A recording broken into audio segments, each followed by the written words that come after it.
Now, another area of social costs for children and teens with ADHD is within the family itself.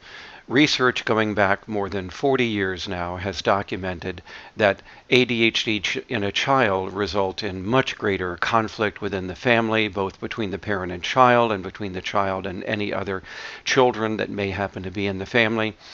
And these difficulties often lead to a great deal more commands and directives being given by the parents, more hostility and expressed anger and emotion within the family, and less responsiveness to the child as a result of their difficulties with self-control and their disruptive behavior.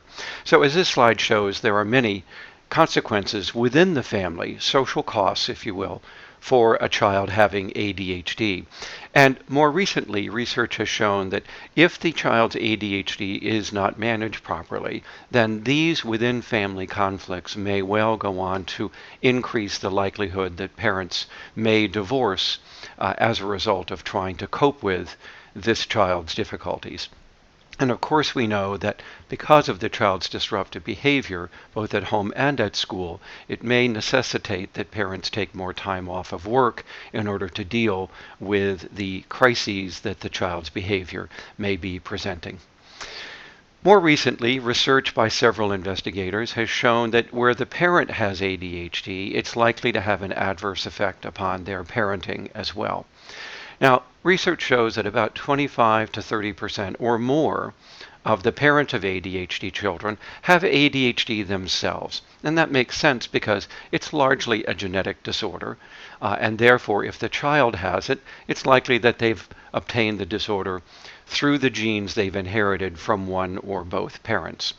So where the parent also has ADHD within a family that has a child with ADHD, it's easy to understand that there would be a lot more family and social conflict going on within this family unit.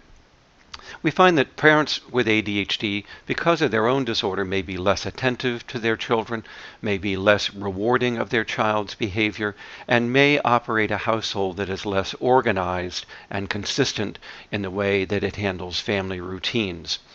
We also know that sometimes these parents have even greater experiences of distress in trying to raise typical children, and that would increase, of course, in the interactions with the child with ADHD themselves. So clearly, another cost that's linked to ADHD is the cost to the family and the greater conflict that we see within the family, both coming from the child's ADHD and their disruptive behavior, but also coming from the parent's ADHD and its adverse effects on their parenting.